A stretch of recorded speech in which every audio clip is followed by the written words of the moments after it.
Buenas noches, soy Raimundo Tenorio y me da mucho gusto darle la bienvenida a Cuentas Claras y compartirle el análisis de lo que acontece en el mundo de la economía, las finanzas, las bolsas y los mercados. Como siempre, le compartimos nuestras redes sociales para que nos siga en Facebook, X, Instagram, Threads y TikTok, @mexiquensetv y @Raimundo Tenorio.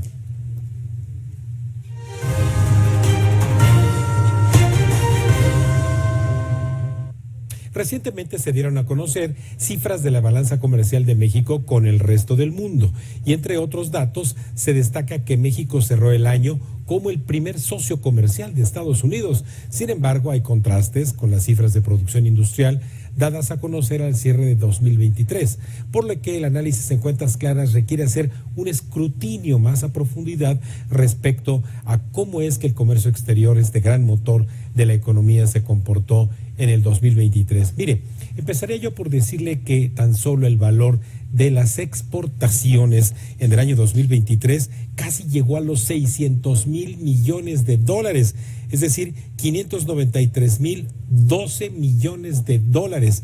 Si usted saca obviamente un promedio en el que el día a día rebasa los 1,300 millones de dólares de exportaciones por cada día que pasa de un día natural del año. Y en las importaciones el flujo no pudo ser una menor cifra, igual que casi los 600,000 millones de dólares.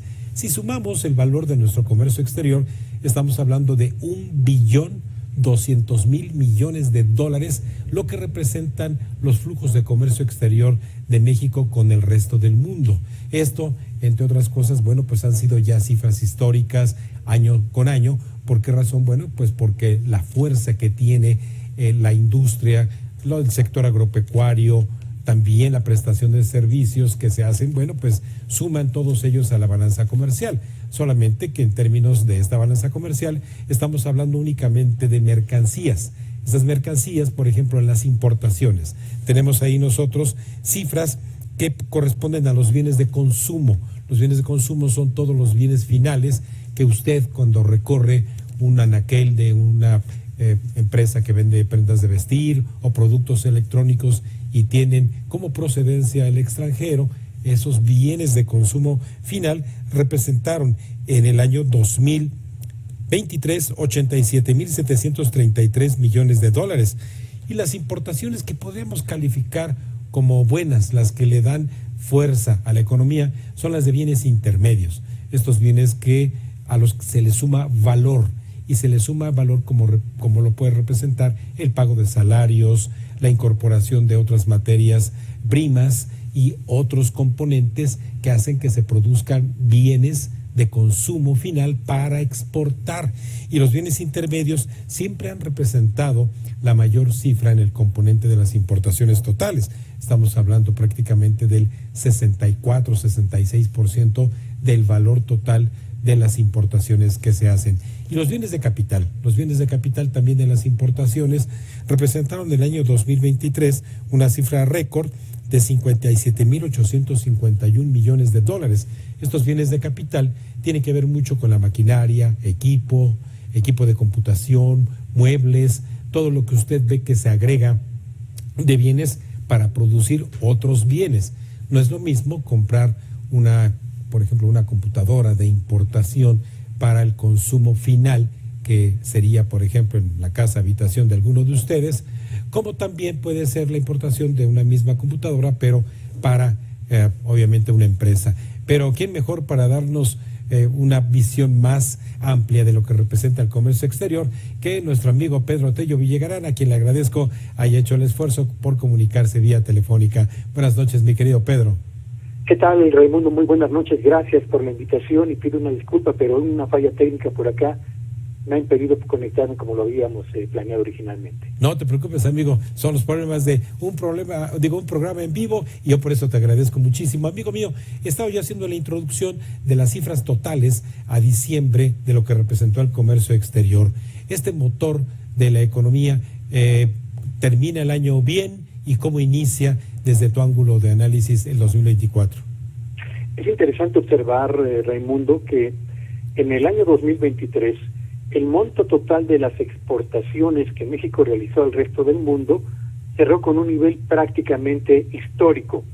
superó los 593,000 millones de dólares, con un crecimiento modesto pero finalmente relevante, apoyado fundamentalmente en el esfuerzo exportador de la industria manufacturera o del sector no petrolero, que vendió al exterior más de 559,000 millones de dólares. Así que, por el lado del sector exportador, el más importante promotor de la oferta de productos al exterior, la industria manufacturera, cerró el año con muy buenos números. No ocurrió lo mismo con el sector petrolero, que cerró el mes de diciembre con un retroceso en el valor de sus exportaciones, y por supuesto ocurrió lo mismo en lo que tiene que ver con la generación de divisas procedentes de la exportación al exterior. Así que el motor exportador cierra el 2023 generando estadísticas bastante alentadoras para la actividad económica de nuestro país y manteniéndose, diría yo, como el más importante y el más estable motor del crecimiento de la economía mexicana, a diferencia de lo que ha ocurrido con el consumo, que si bien se mantuvo como un motor dinámico a lo largo del año, en el cierre del 2023 empezó a dar muestra de debilidad, lo mismo que la inversión productiva y qué decir del gasto gubernamental, Raimundo.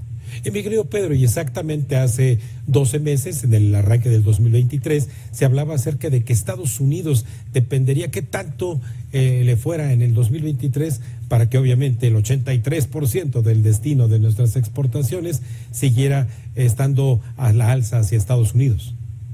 Bueno, lo cierto es que las exportaciones que México envió fundamentalmente hacia Estados Unidos se mantuvieron como las más importantes por cuanto al monto de divisas, pero también en lo que al dinamismo se refiere. A pesar de que en Estados Unidos se registró, como recordarán quienes nos están escuchando, una huelga en el sector automotriz que duró del 15 de septiembre al 30 de octubre, lo que afectó en alguna medida las exportaciones de la industria de refacciones de México hacia el vecino del norte, pero también el embarque de automóviles hacia el mercado de Estados Unidos.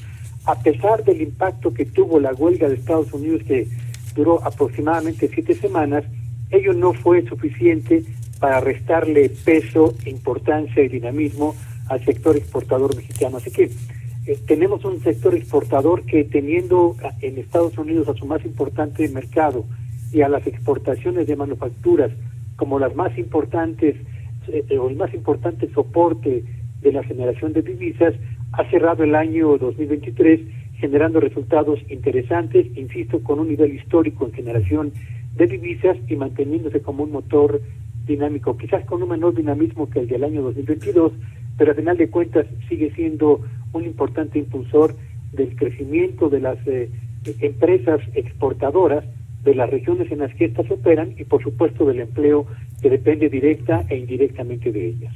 Claro, mi querido Pedro, cuando citaste justamente que en esas exportaciones el músculo es la industria, sin duda que un tercio de esas exportaciones son la industria automotriz, pero ¿qué tanto al resto de la industria manufacturera le fue bien en el 2023? Bueno, es interesante señalar que en el balance de todo el año 2023, las exportaciones del resto de la industria manufacturera no cerró con datos muy alentadores respecto al comportamiento de las ventas al exterior del sector automotriz. Sin embargo, es importante señalar que al menos las exportaciones de equipo profesional y científico cerró el año pasado, diciembre concretamente, con una expansión del 20%, lo mismo que la producción de textiles, industria de la confección y del cuero, con un avance de casi el 2%. Así que sí, el músculo se mantiene sólido por cuanto a la generación de divisas, y el resto de los componentes de la industria mexicana, aun cuando no mantuvieron el mismo dinamismo, sí se lograron conservar como generadoras de divisas para la economía mexicana y como soporte adicional para el motor exportador del mundo. Finalmente, Pedro, ¿esto quiere decir entonces que la atracción de inversiones, particularmente en la industria, seguirá representando el gran desafío? Porque pues se habla mucho ahí del nearshoring, pero pues nada más no vemos. Evidentemente, yo creo que el sector que más va a atraer a inversiones extranjeras, el famoso nearshoring, será el sector exportador, los ensambladores finales y seguramente algunas cadenas de proveeduría. Pero lo cierto, y como bien lo señalas, Raimundo, de lo que la Secretaría de Economía ha señalado como deseos de invertir en México, no se ha concretado la mayor parte de esas inversiones, y yo creo que quizás la más relevante y el ejemplo más ilustrativo está en Monterrey, y concretamente con la empresa Tesla, que tras haber anunciado con bombos y platillos la instalación de lo que sería la planta más grande fuera de su sede principal, esa inversión que se iba a concretar al parecer en 12 meses, bueno, pues ha transcurrido ya prácticamente un año y no tenemos todavía la certeza de cuándo va a iniciar la construcción de la planta, y tampoco, por supuesto, de cuándo habrá de iniciar sus operaciones, lo que significa que el nearshoring es una aspiración nacional, pero una realidad que no termina por concretarse tal y como lo planteaban y lo decían las propias autoridades, Raimundo. Sí, Pedro, entonces también otro de los grandes desafíos y retos seguirá siendo sin duda el agregar valor, porque yo daba cuenta, por ejemplo, de la importación de bienes intermedios. Sí, por supuesto. México tiene un gran problema, lo hemos señalado aquí una y otra vez. Somos una economía exportadora de importaciones, es decir, traemos piezas, partes, componentes que se ensamblan en México para venderse como productos terminados a la economía de Estados Unidos.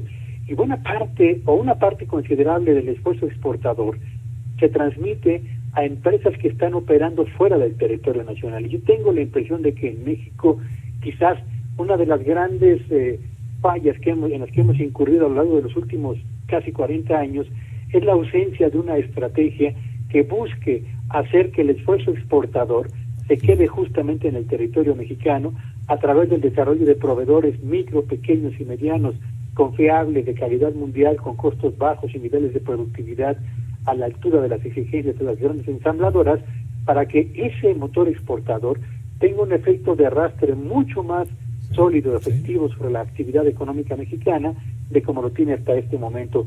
Si mal no recuerdo, hasta este momento el contenido nacional de la oferta exportable del sector manufacturero de nuestro país ronda el 37 o el 40%, lo que significa que tenemos un 60% de piezas, partes y componentes que se traen del exterior, buena parte de las cuales se pueden producir aquí. Y recuerdo mucho un estudio de Concamina al respecto, muy rápidamente, Raimundo, que señalaba que si se articulaba una estrategia de desarrollo de proveeduría nacional, en 10 años podríamos sustituir cerca de, si mal no recuerdo, 19,000 millones de dólares de lo que ahora se importa por concepto de bienes de uso intermedio.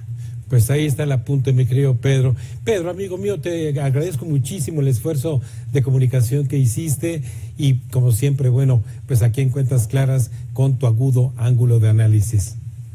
Gracias y muy buenas noches a todos. Gracias, amigo mío. Hasta la próxima. Bueno, pues los desafíos para atraer inversiones que hagan crecer sosteniblemente el potencial exportador de México dependen todavía mucho de la confianza, sobre todo en la política pública, tal y como acabamos de escuchar en la voz autorizada de Pedro Tello Villagrán. Vamos a una breve pausa y regresamos con más Cuentas Claras aquí en TV Mexiquense.